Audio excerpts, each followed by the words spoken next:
Live from the Washington, D.C. area, it's the Inside Scoop. All the news that our viewers want to know. Now, here's the host. Good evening. Welcome to the Inside Scoop. My name is Lindsey Davis Stover, and I'm your host tonight. And I'm thrilled to have with us Rosye Cloud, who is the Vice President of Strategy and Innovation at the College Promise campaign. Rosye brings with her 25 years of public service experience, having served in the Obama administration as former White House policy director and also working on Veterans Affairs issues, and now finds herself at College Promise. Rosye, thank you for being with us. Thank you so much for inviting me. Absolutely. Great to be here. Tell us a little bit about how you got to College Promise. As we look tonight to talk about making education, increasing the access and the equity in higher education, tell us a little bit about how you got to this particular policy area. You know, I think for many of us that have been blessed and been fortunate to go to school, go to a university, complete an undergraduate or beyond, I think you create. You are motivated to give back. And for me, this is an opportunity to be able to pay it forward and be able to engage in an issue that I think is really at the forefront of our nation right now. Absolutely. I mean, college is continuously becoming harder and harder for families to afford. So this is an issue that is so prevalent right now in our country. And I know College Promise is housed under a larger organization of Civic Nation. Can you tell us a little bit about Civic Nation, how Civic Nation came to be, and what the goals and objectives are of the campaigns that Civic Nation is running right now?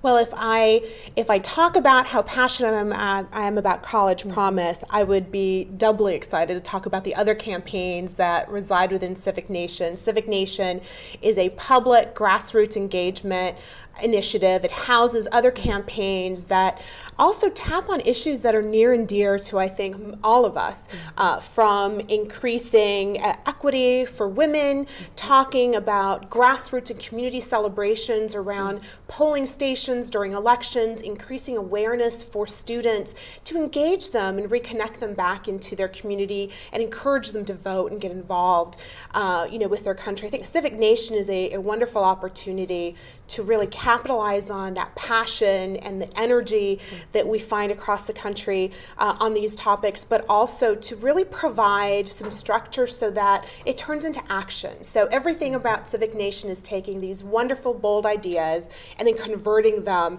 to action. And so College Promise is about increasing opportunity and access and equity in education, and all the other campaigns have their own passionate mission, and we're always fortunate to be able to partner together, but we certainly independently have our own organizations and families across the country that we work with. That's great. Now, when was Civic Nation started, and how did it get off and running? So Civic Nation was started several years ago as a vision to how could we continue the incredible momentum that had already taken place around the country on many of these issues, many of them taking root under the Obama administration, and an opportunity to really outreach and engage across the country and tap into that spirit and that passion of service.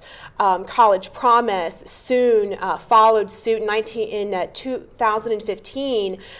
It was a response to a call to action as well. So there were some very natural synergies for the College Promise campaign to marry up with Civic Nation right from the beginning. That's great.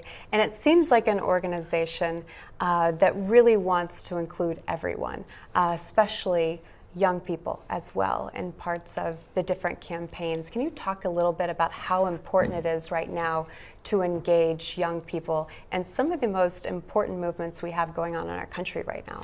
I think my hope for every American is they get an opportunity to walk into where they work and feel the energy that we do walking on the floor, of Civic Nation, and all the campaigns reside together. So you have this energy, and there's this incredible diversity, not just of age and background, right, but of ideas and experiences. I mean, we have these incredible interns that also augment what we do and come in, from their college studies or different opportunities that they have around the country.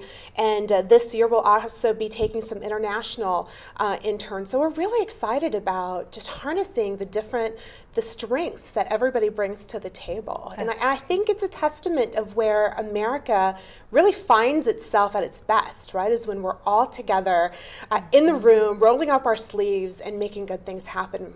Absolutely, and it does seem like it just brings forth the legacy of the energy that started during the Obama administration, and it's an incredible organization for people to get involved in, but also to really tap into the issues that are so important to our country right now. Absolutely.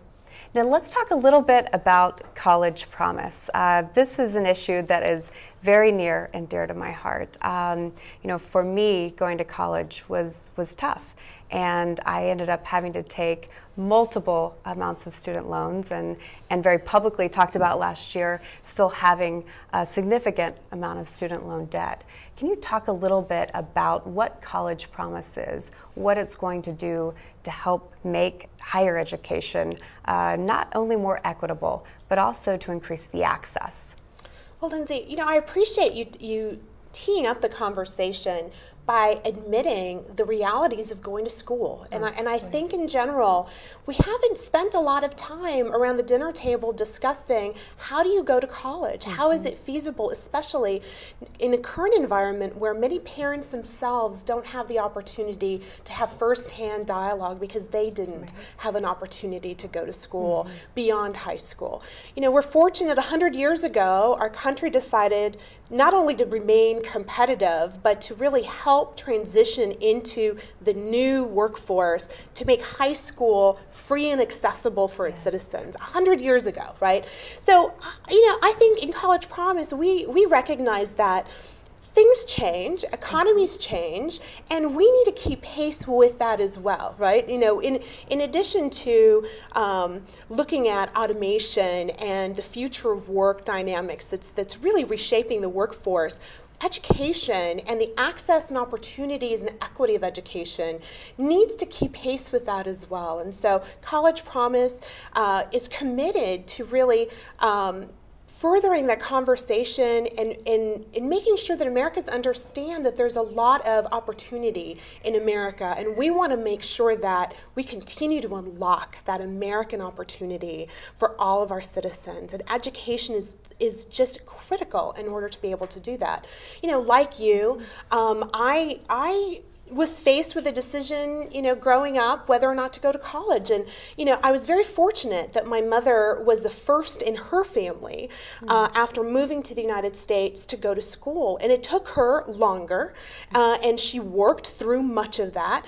But she eventually became a teacher. She worked as doing accounting for many businesses in the local community. And so I had this incredible role model in her to be able to see the possibility. So when it was my turn, I already had a roadmap. I already had an example that I could look to. So I think for many of us involved in this, we recognize that someone showed us that roadmap. Someone made it not only possible, but really challenged us to accept the fact that it was within our grasp. And so we want to make sure every student, every family understands that there is a path for them. Absolutely. And I think too, you just hit on something so critical. Many families right now struggle with the idea of, do we save for our children's college or do we save for retirement? Because right now, for some families, the opportunity to do both is not there. That's right. And it becomes harder and harder for students to go to college. Like you, I I worked many jobs, took out the maximum amount of student loans, was fortunate to participate in work-study, but we're seeing programs that continue to help students go to college. Some of those are being cut right now, and so it's important that we have organizations like College Promise to help fill those gaps and help provide those resources to students that may need some extra help and guidance as they navigate a very difficult system to work through. I agree, and I think it's important that the idea that there's one path into college or into education post high school is really history, right? Mm-hmm. It's not. There are so many different pathways. I certainly didn't have a direct line into undergrad and grad school. I attended a community college while attending a 4-year to make sure that I could reduce the potential of student debts, right? I went where the job was and was fortunate enough to be a public servant where they invest in leaders and took time to nurture and develop those skills. So I had opportunities through employment. And what we're seeing today in America is that those opportunities are scaling out. You have philanthropy and business and organizations that recognize that American talent not only is essential to our national security and to our economy, but part of our culture is having pride and dignity in what we do. Right. And so we want to make sure that all of our population, all of our citizens, all of our communities have an opportunity to roll up their sleeves and engage and feel that pride of that work ethic. That's fantastic. And I know in later segments we're going to talk about the different components of the College Promise campaign. But you and I have shared experiences working on veterans policy. Can you talk a little bit about what College Promise is doing to help veterans access the benefits either from the Department of Education or at their local colleges and universities? Well, we have specific initiatives and partnerships that we have been developing, but I want to preface that by and large, the benefits that veterans have earned in this wonderful and rich GI Bill are often not utilized fully. Right. And so one of the pillars for us is to really understand the populations that we're serving and what are some of the opportunities. We're very fortunate to have in our country some incredible veteran service organizations. Yes. Student Vets of America is another more vibrant organization that represents thousands of students across the nation and directly engages the schools. We work closely primarily with leadership of schools, governors, and elected leaders so that they can engage the structure, right? The structure in their community to make sure that the right information is available to our veterans at the right time when they need it. That's incredible. You nailed it. It's just making sure veterans have access to the benefits they've not only deserved, but that they fought for our country and earned. Please stay with us. When we come back, we're going to be talking further about how we increase access to education. Okay, so we drowned the fire, stirred it, drowned it again, and now just feel if it's cold. Yeah. Cool.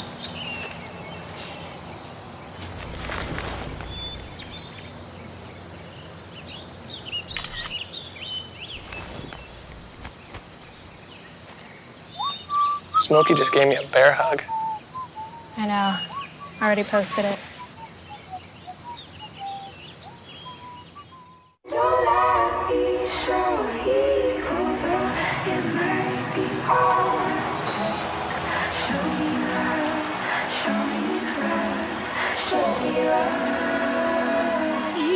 I got a crick in my neck, limp in my step, cramping in my muscles every time I try to flex.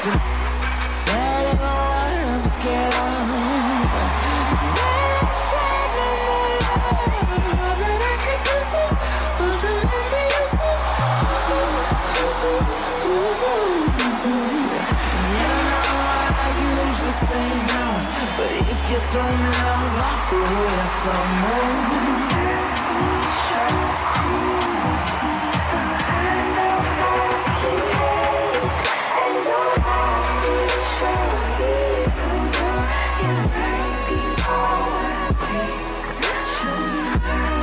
It's a big responsibility. Oh, it's huge. I know, it's huge. And the salary.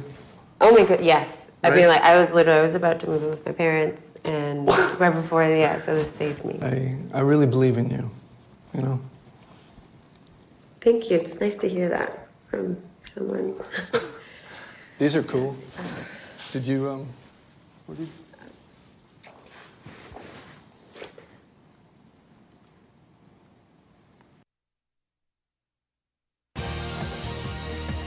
We're back to the Inside Scoop. Here again, your host. Welcome back to the Inside Scoop. My name is Lindsey Davis Stover. I'm your host this evening, and I'm joined by Rosye Cloud, who is the Vice President of Strategy and Innovation at College Promise Campaign. And tonight we're discussing the importance of access and equity in higher education. And as we left the last segment, Rosye, we started to touch on veterans, making sure veterans had better access to the benefits that they have earned. What challenges do you see today that veteran students are facing in accessing those particular benefits? Well, I think it's important to note that veterans, just like everybody else, have their own fingerprint, right? So there's a unique need that every veteran will bring to the table as part of their desire to use their benefits and to pursue their aspirations. However, some of the common barriers or challenges that are faced oftentimes is getting access to their benefits in a timely manner, understanding, oftentimes they're balancing not only their GI Bill, but also service-connected benefits and making sure that timing, works as well. But like other non-traditional students, much of the opportunity to support veterans better is very similar than the types of supports that are needed by all students, right? And it's not necessarily related to the service of the individual, but rather the fact that for many, they're transitioning into a brand new environment. There's a cultural shock sometimes that happens, and you're dealing with, when we say non-traditional, you're dealing with individuals that have been tried, tested, trained, have had a significant amount of responsibility thrust at them at a very young age, and are now in an environment where it's a lot less structured. There's a lot of ambiguity around and potentially less information. And so finding that right balance between supports and independence on campus and out of campus becomes critical. And likewise, we're talking a lot about veterans, but I would also be remiss if I didn't talk about the fact that there are a lot of students benefiting from what is now called the Forever GI Bill that aren't necessarily veterans themselves. We have Frye Scholarship recipients. These are families of the fallen that have received a rich benefit of education provided to them, and they finally are getting some of the same types of supports surrounding them that we have been providing to veterans for a very long time. And finally, we have a lot of older, veterans that are coming back, what we call returnships, and are using their GI Bill after significant breaks in time as a means to reskill and upskill into a new career. And so the idea that a veteran is 18 years old is really a myth, because most of them have spent already a handful of years at a minimum in service.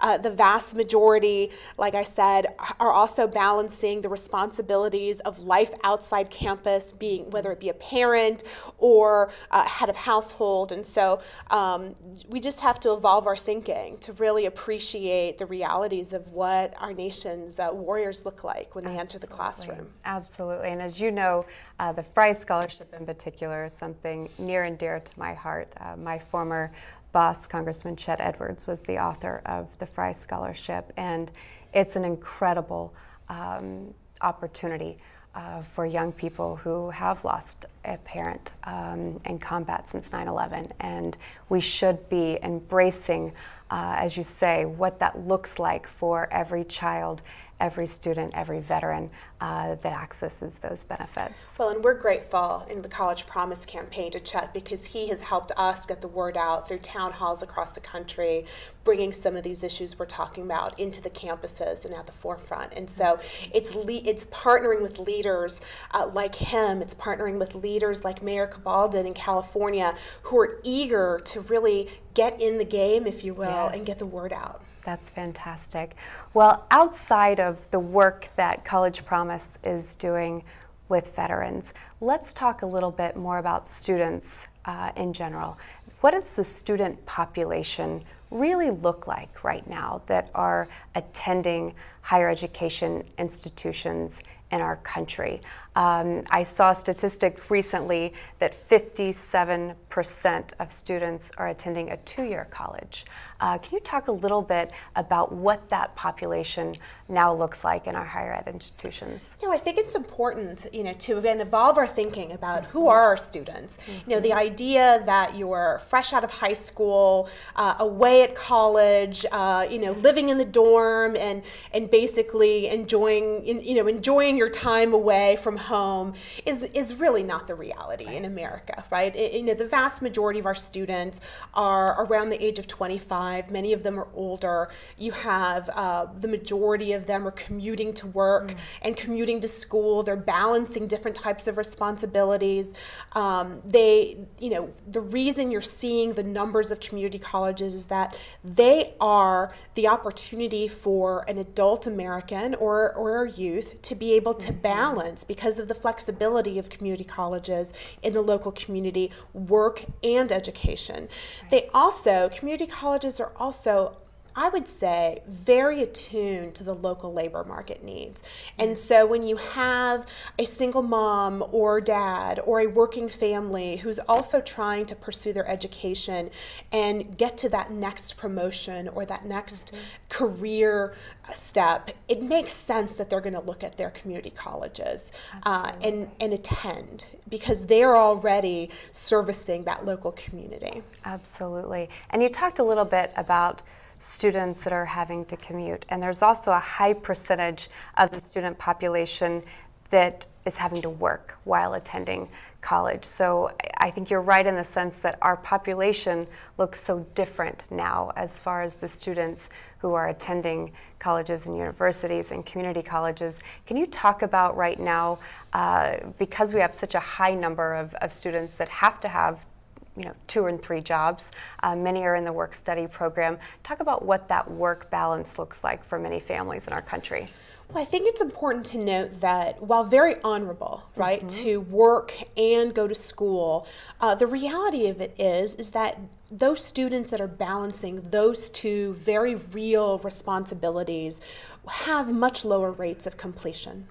And a lot of that is simply because once you're working more than 19, 20 hours a week in a job, the ability to dedicate and maintain the type of focus and study habits that you need for school is compromised. And so oftentimes you're seeing trade-offs being made by those students, whether it's taking longer to complete a program, dropping out, for periods of time, or trying to balance that grade point average along with that job. And so there's a lot, I think there should be a lot of respect, for families and individuals that are truly making it happen and making those tough decisions. I hear a lot, across the country as we travel, there are pockets of individuals that are not excited necessarily about this movement to increase access and opportunity, for college education. And one of the comments that you sometimes hear is, well, these students don't have skin in the game, right? Because back in the day, just like with us, they were able to work and go to school full time.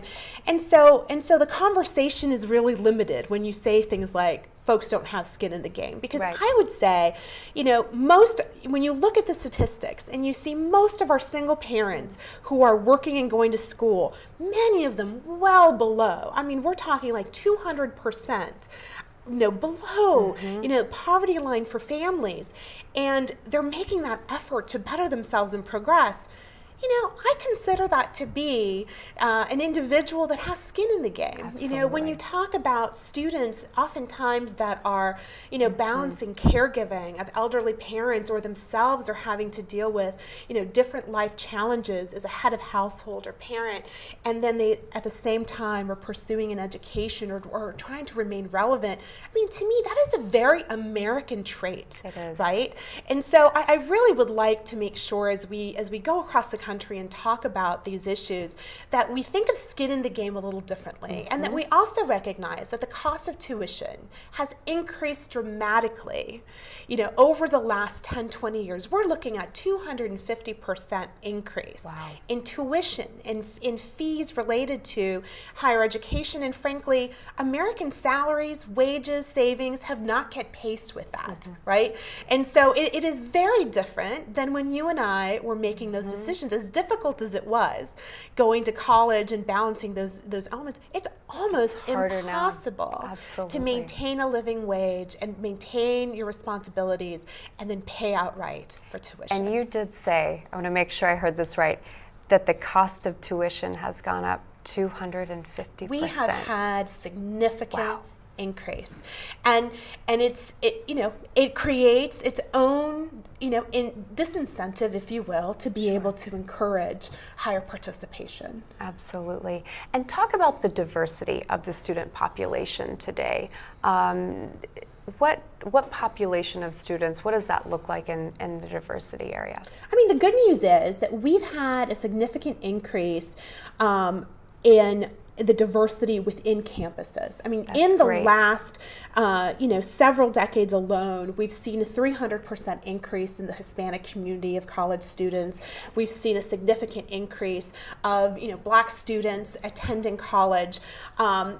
Those are important numbers, but they only tell you part of the story. The rest of the story is not just in attendance, but in persistence and graduation. And so we still have challenges in helping our diverse students achieve that dream by making that completion a reality. And so what we're finding out is that tuition is only part of the equation. In many cases, these students are also really in need of different types of supports. And it's exciting to see the innovation that's happening across the country as communities respond, because I think there is this inherent desire by communities to support these students through completion. Absolutely, absolutely. And talk a little bit about what that support looks like throughout communities in our country and even here in Virginia.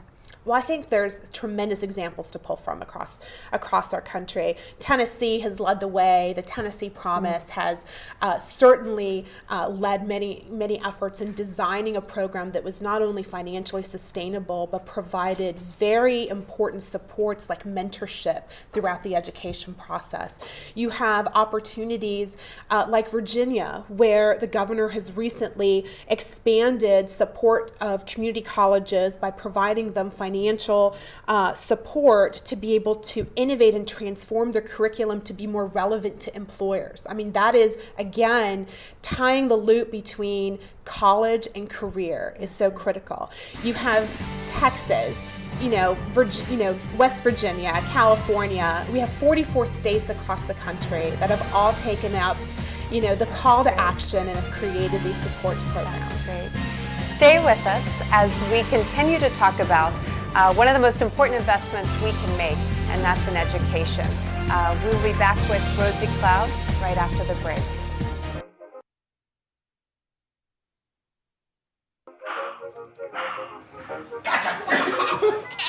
I surrender. All right, pal. Get ready for the day, buddy. Hey, Dad. Hey, Dad. Do we have a gun? What's that? Do we have a gun?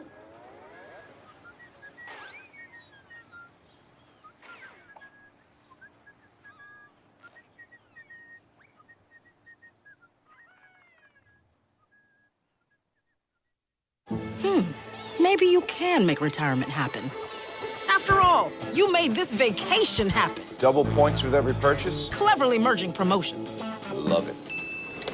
Cross-referencing travel sites. And booking all your flights with those... Vouchers. I got us bumped. They were like, oh. But now they're like... Aloha. You aced this vacation. Now get the tips you need to get on track at aceyourretirement.org. I tried Oxy at a couple of parties. I thought I had it under control. I didn't know it'd be this addictive. I didn't know how far I'd go to get more.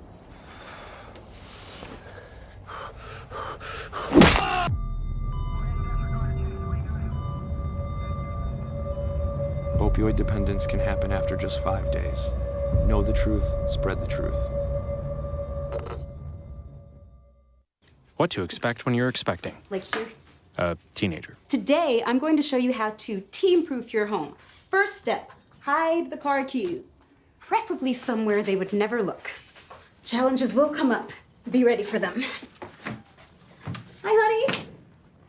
Ready for the... Mom, you don't use mannequins in the mannequin challenge. You don't have to know it all to be a perfect parent. Thousands of teens in foster care will love you just the same. We're back to the Inside Scoop. Here again, your host. Welcome back to the Inside Scoop. My name is Lindsey Davis Stover, your host this evening, and I'm joined by Rosye Cloud, the Vice President of Strategy and Innovation at College Promise Campaign. We are talking about the importance of investing in education. And Rosye, talk a little bit more about that. Why is it important for us all to be investing in education? I think just very directly, it's when you have an educated populace, their ability to have a prosperity, to be able to maintain a lifestyle in the middle class becomes much more, becomes possible. The probability of them being employed, the probability of, we find better health rates, less crime. I mean, there's a tremendous amount of evidence that shows that when you connect your populace both to education and to employment, you reap the benefits. Society, the community reaps the benefits of that, right? Whether it's higher volunteerism, all the way to being able to attract business in your local community to bolster your economy. So, the question becomes, why aren't we doing more, right? Right, absolutely. And talk a little bit about the components of the College Promise campaign, because you all are taking this issue head on. So talk to us a little bit more in detail about what those components look like, how communities and states are able to partner with you all to ensure they do increase access to higher education. Well, we pride ourselves in College Promise to really be a mechanism of support to the energy and the individuality of the states and the communities that are engaging in these efforts. So while we recognize that quality of these programs are key and many of them have some level of commonality, we also respect their uniqueness and the fact that they have to be responsive to the needs of that community and that state and that region. And so it is a balancing act, but from a consistency and quality perspective, one of the top things we look at when we consider a program to be a true College Promise initiative is to make sure that there's financial sustainability, that the promise being made to students in that school, that city, or that state will continue, that they aren't going to be a fly-by-night type of program initiative that will potentially break hearts, right? We want to make sure that there's financial sustainability. We don't prescribe the model. There's many different models that are being tested across the nation, but we do regularly check in, and in fact, we just completed a survey of College Promise programs, and we'll be publishing a report really discussing what is working and what are some of the best practices. Other elements are, we talked about it a little bit earlier, which are the supports. Is there a commitment to really look at the needs of that student population and provide the right supports incentive, right? We have about 33% of students that are food insecure that are going to college. So you're in communities, sometimes those numbers could be much higher, right? And so is the school responding? Is the program in the community as structured and designed? Is it responding? We also recognize that for many elected leaders or communities that are even interested, they don't necessarily know where to begin. So we work together to bring symposiums and summits where we bring existing programs together along with interested leadership teams across the nation so they can learn about what works and what are some opportunities for them to begin to design, because the planning up front is critical. The design is so important because it really helps set the stage for what will be measured and what the outcomes will be once they implement. Absolutely, and I like how you said it's not a one-size-fits-all approach, right? It's really tailored to each community, each state, I would assume each university or educational institution. Talk a little bit, is there anything going on at the high school level in these communities, and what do those programs look like for students that are thinking about wanting to go to either community college or a four-year university? There are incredible organizations across the country that are engaging early on, and as much as even elementary school, and having conversations about college savings accounts, having information about how to fill out FAFSA forms, navigating the types of benefits, educational benefits that might be available, so that when you make that decision and decide whether or not, let's say, you're going to join the military or you're going to decide to go to that local community college or four-year institution, that you're making it with all the information that's possibly available, right. But at the same time understanding what are the supports that you would be receiving once you enter that path. And so a lot of this is about transparency and access to information and partnership. College Promise campaign is not centric to a school, to an individual, to one entity. It's actually the belief that by pulling together all of those elements, all the stakeholders that are committed to the prosperity and the ability to create, this populace that's able to engage into the workforce. And so it's about bringing everybody around the table and listening and designing a program that can be accepted by that entire community. That's incredible. It really is, because many of those decisions start long before someone enters into that phase, and it can be such a complicated process to figure out how to make it all work, whether you're applying for Pell Grants or GI Bill benefits or even college student loans. It is a very complicated process, and so many people need the resources to help navigate those processes. I have to tell you the story because I think it brings home what we're talking about. I had a good friend that works here in a high school in Northern Virginia, and she asked me to come and speak to parents. They were doing some developmental opportunities with first-generation parents who are wanting to learn more and who have students in the high school.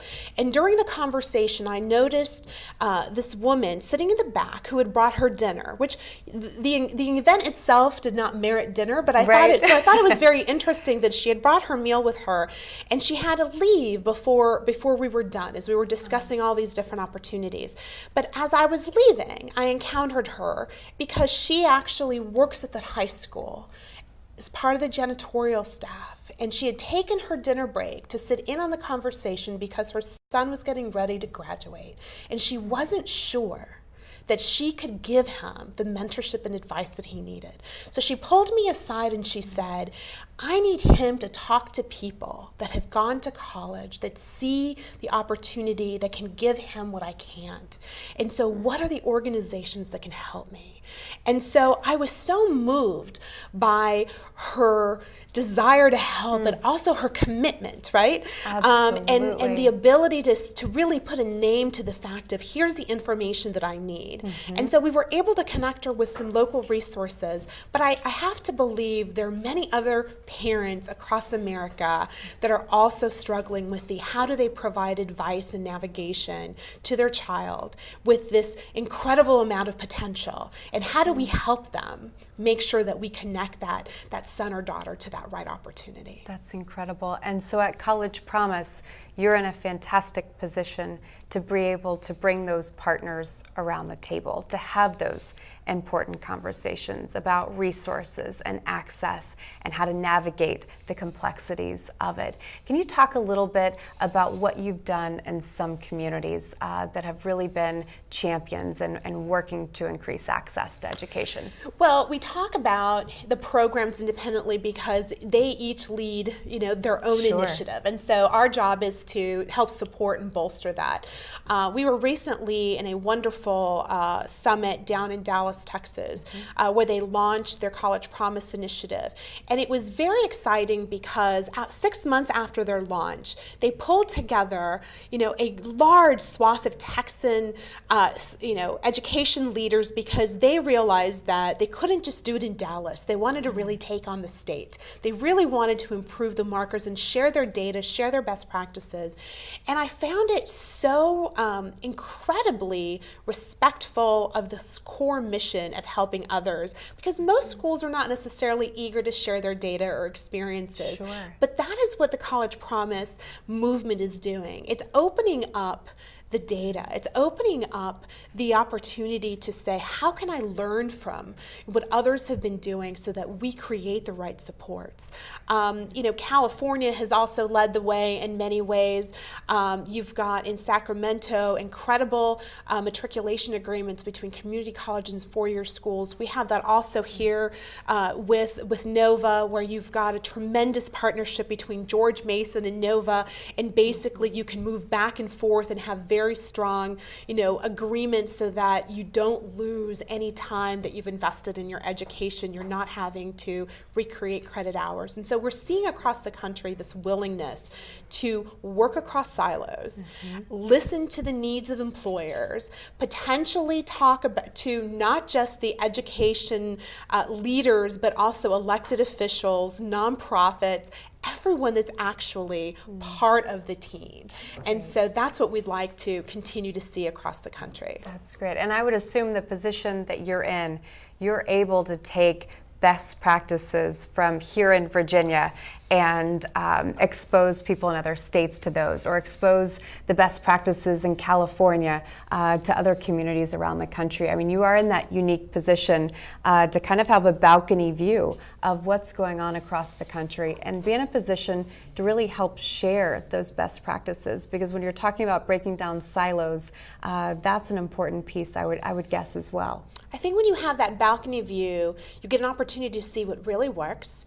You also get to learn about a lot of pilots that may not necessarily have provided the right results, but could have in other circumstances or environments, right? So we are taking that information and creating different structures, whether it's a research network across to be able to really cull through the scholarly information that's available around this topic, to databases that allow for comparisons across programs. We are working very closely right now with one of our nonprofit partners to look at ecosystems of students and really dig into some of the needs and best practices that are working for populations such as veterans, first-generation students, foster children, different populations that are entering the higher ed environment and have specific, unique challenges that can be met with a little bit of support and compassion. And I would assume being able to bring together not only educational leaders, but community leaders, nonprofit leaders, elected officials even, you're getting many different perspectives as you bring folks together to figure out how do we make this situation better in our community. In a time in America where we don't necessarily get excited about our electeds, this is the one place where they're knocking it out of the park. That's incredible. That's great. Well, please join us as we come back from the break. We're going to continue our conversation about how important it is to invest in education. Stay with us. We'll be back with Rosye Cloud. This is the story of a boy who is very sensitive to lights and sounds. So he built secret hiding places where nothing could get in. The boy didn't like looking people in the eye. It made him feel uncomfortable. One day, he found out he had something called autism. His family got him help, and slowly, he learned how to live with it better. Early intervention can make a lifetime of difference. Learn the signs at autismspeaks.org. What do you think you're doing, Kevin? Was just gonna drive home. There are several warning signs present that you shouldn't be driving. Like hearing voices? Like your text-to-emoji ratio? Oh man, the selfies. Selfie, nailed it. We all have warning signs that let us know that we're probably not okay to drive. Mine is pretending to be your subconscious. Craig, come on man, let's put a ride home. Being a dad is an adventure full of special moments. A cruise? Surprise! Unexpected moments. I got this. And even awkward moments. Okay, Dad, thank you. But every moment you spend with your kids, even the smallest moments, can make the biggest impact on your child's life. So take a moment to be a dad today. So, I'm kind of new here, but I've noticed a trend. My human does this funny thing where she goes around and gets all my toys, and then she hides them in that basket by the door. But it's always the same basket, and it's always in the same place. And then she acts so surprised when I find them, but, she's putting them in the same basket again. It's like, hello, that's where you put it last time. You were the worst at hide and go seek.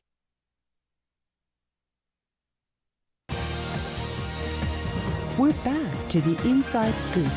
Here again, your host. Welcome back. My name is Lindsey Davis Stover.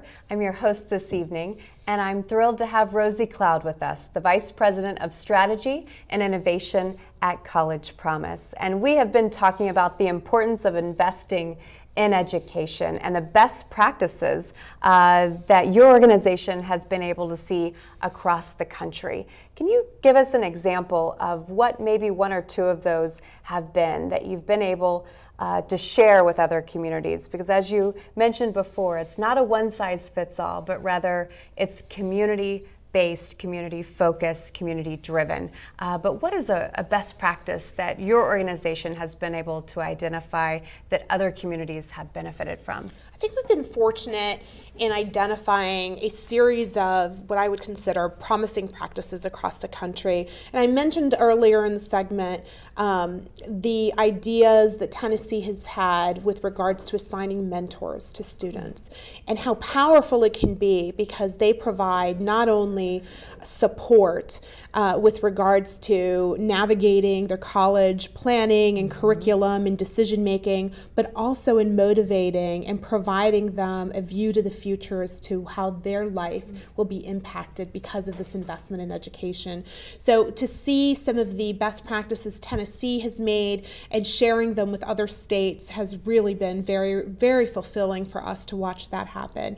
Other types of promising practices don't necessarily have to be financially expensive, or a simple good practice is looking at the time of the day that you offer certain courses, right? The idea that students are working, the fact that many of them are parents, that really impacts the types of courses that they can take and the time frame, or if they're in a position where they're going to have to miss, right, because of other types of responsibilities. And so we're seeing those types of deliberate, intentional design decisions happening in these programs, and it's creating a significant amount of positive impact. That's fantastic. And I know we have a caller, Justin from Fairfax, wants to know what here in Virginia are we doing to either partner with College Promise and or make education more accessible to the students here in Virginia?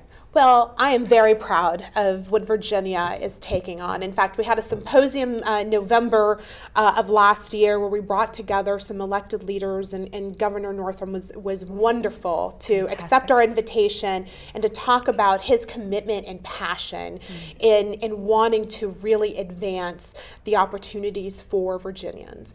And so what he has done is he's invested $5 million of workforce funding to help community colleges design curriculum that meets the needs of employers. And that's going to be provided in different amounts of dollars. I think the lowest amount is $100,000 that can be provided to a community college. But that's significant, right? That type of investment and the tying the college aspect of this with career is extremely powerful, because it goes back to, we believe that there's a tremendous amount of power between college, career, and your community. And by tying all those three elements, I think it continues to advance the dialogue on the possibilities of College Promise and what it can mean, to the nation. Absolutely. And we've seen over and over again, our workforce is changing. So being able to link education and the needs of the workforce directly is going to be incredibly important as we move into the future, and we're able to prepare our workforce to take on the new and innovative jobs that are coming here to Virginia? I think if there was a burning platform, it's the fact that we have 7 million jobs in the economy that remain unfilled. We have more jobs than people that are unemployed. Right? We have experienced, unfortunately, a significant amount of Americans that have just given up and left the labor market altogether. And it's not for a lack of opportunity in vacant jobs. It's the ability to match their skill set and their training to that demand need. And so we have to get ahead of this curve, right? Because we want to have a strong economy. We want our business to remain here in the United States. We want it to grow. We want it to provide value. It's a national security imperative. Right. And so that talent pipeline has to become a priority. And I feel like, employers have actually figured this out in many ways a little faster than others, in the sense that they themselves are investing in college and higher education types of programs and funding them themselves in order to attract and retain great talent. Right? And we see that in many of the apprenticeship programs that companies are investing in, and how important it is to prepare the workforce for the jobs and the needs that are available. Can you talk a little bit about the apprenticeship programs? Do you all work in partnership with any of those? So I think it's important when we talk about the College Promise campaign and the movement, is that it's not about only 2 and 4 year types of programs. We are committed to certificates, apprenticeship, on-the-job training, different types of skills bolstering experiences that help Americans punch into new opportunities that they otherwise would not have an opportunity to have available to them. Right. And so it's important to recognize, again, it's not a direct line between one experience to that perfect career. It can be stackable credentials. It can be an opportunity to get that 2-year degree and potentially add a certificate on top of that. AI is radically changing industry and sectors. Here in the United States, there's a lot of job destruction that's happening, meaning careers that have been traditionally available and gateways into the middle class will go away. And so we have to start having these conversations as soon as possible so that we maintain maximum options for our youth. We provide opportunities for our older population who is going to be working and living a lot longer and not just retiring at the age that maybe our grandparents did. Right. And so those are all opportunities for us to work together and design what the workforce of the future will be. That's fantastic. And that design is going to have to include educating kids at a young age of what opportunities are available to them when they grow up. And with the changing workforce, there is going to be a need for additional education as we continue to open up doors of opportunities for our children to think about and to aspire to be. It's never too early to start the conversation. It's never too early to introduce the notion of what the future will look like, what are the skills that are needed, and to introduce the conversation of the value and opportunities of education. And so I agree, we can't ever start too soon, but for those individuals that are already in the workforce or have left college, there's also a tremendous amount of opportunity for them to reconnect back with the economy and to do so from a place of dignity, right? And so that's very important to us, that we don't forget all of the older Americans, all of our youth that have potentially taken a knee and stopped going to school. There is never an opportunity like today to reconnect and get back engaged with the economy. That's fantastic. And it really is an approach that is all-encompassing. That I think is so important, and it's unique in that way because it really is community-driven, state-driven, educational institution-driven, and I think that's the beauty of it, and looking at the work that you're doing. I know you have done additional work all over the country, too. Can you tell us a little bit more? We've talked a lot about Tennessee.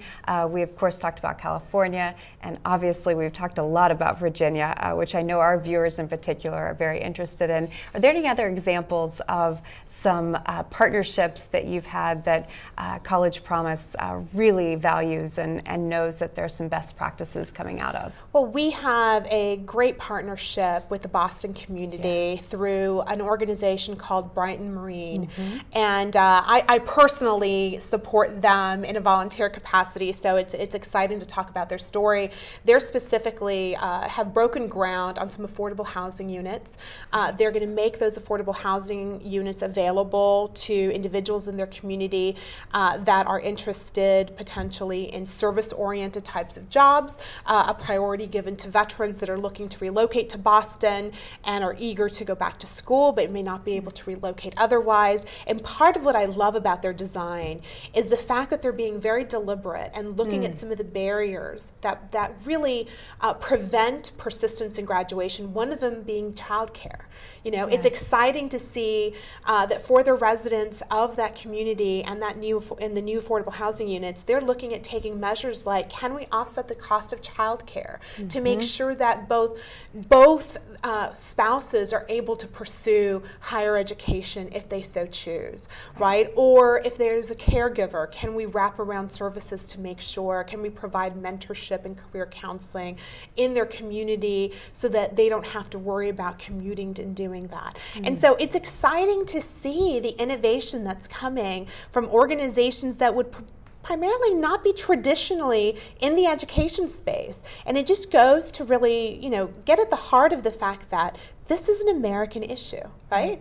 This education, community, career, that's really what became the foundation, of our country. I mean, back in the 1950s, you had millions of Americans returning from war that used their GI Bill to create what became the greatest generation. Right. We now are facing this tremendous overhaul of our workforce, of, different industries, and I think Americans will rise to the challenge. And you see it in elected officials that are rising to the challenge, community organizations, foundations, actors that may not necessarily always work together have found a cause that they can move forward. And so it's very exciting to see that level of compassion and collaboration take place. That's incredible. And it is going to require innovation and creativity as we take on this issue.